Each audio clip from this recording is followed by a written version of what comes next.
Hi, this is Alex from phpacademy.org, back with another video for the new Boston.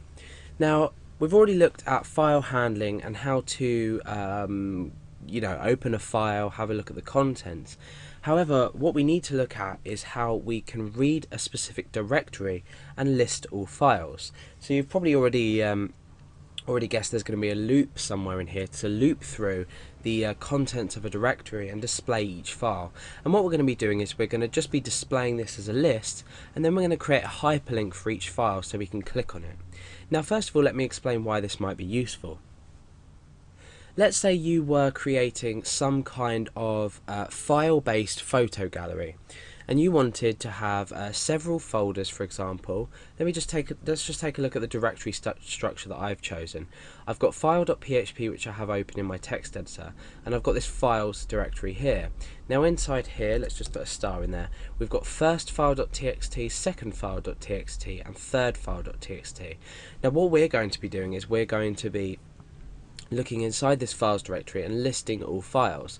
Now what happens if these were images? You may want to create a PHP script that searches a particular directory for a list of images and then displays them on a page. So you can adapt this example that I'm going to use really easily into your website and for your own purposes.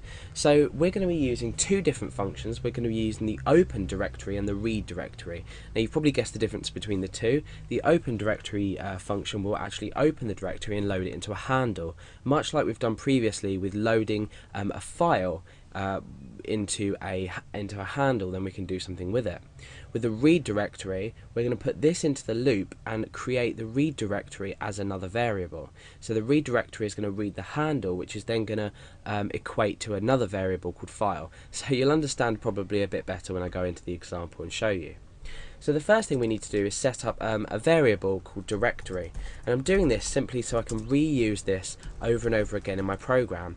Now remember, the directory that we want to open is files, so I'm going to just type in files there. I'm not going to include any trailing slashes or anything like that. I'm going to let my program handle this later on, especially when, say, you were releasing some kind of script that used this to the public. You might want to create a variable such as file to read or something. Now you don't want your user to have to think, oh, do I need to put a slash there or a forward slash here or whatever. So you just want to have this as a single string with no other symbols in, just to make it a lot easier for you and anyone that might be looking at your code. So now what we want to do is we want to create a handle with using the opendir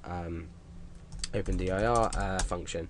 So we say handle equals opendir, and obviously we're going to be opening the directory that we've just specified, but then what we're going to be doing is appending on a forward slash. So in actual fact, when you read it in here, the directory is going to look like that, but we're just leaving this up to this line of code. Now we need to ensure that this returns a true value, so we need to ensure that this actually does open before we continue with the rest of our code, otherwise the rest of our code is going to be invalid. So what we need to do is put this in an if statement, much like we've put in a few other things like connecting to a database, for example, or just anything really we want to return true. So we can do this, we can set a variable at the same time as calling a function. So if this is true, then we need to go ahead and continue with the next step. Now just for purposes of aesthetics, making it look nice, I'm going to echo out looking inside, and then I'm going to put the directory name just here. So I'm going to say directory like that, so it will read looking inside files. This is another reason I didn't do slashes, because we're just going to specify the directory as plain string, how we want it to look and what we're looking inside. And I'm just going to append a break on there. I'm also going to enclose this directory text inside single quotation marks. Let's have a look at it at the moment. Okay, so it says looking inside files, so I want just single quotation marks on the outside of this to ensure that we enclose it. So I'm going to put a single quotation mark there and escape that character so it doesn't interfere with the start or end of our string, and I'm going to do the same just after that break and then put a escape character there, I'm sorry. So now let's refresh and we can see that that's just been enclosed in single quotation marks, and we can even then just add a colon just to make it look a bit nicer. Okay, so we've established our little welcome, or our little message telling everyone what we're doing. Now what we need to do is we need to actually read the directory. So this is slightly different. We're going to be using a while loop. So let's come down a bit and we'll set up the skeleton for our while loop. Now inside here what we need to do is we first need to assign the variable file to reading the directory, because what's going to happen is file is then going to exist for every loop. It's going to exist for each element, or if each file in our directory.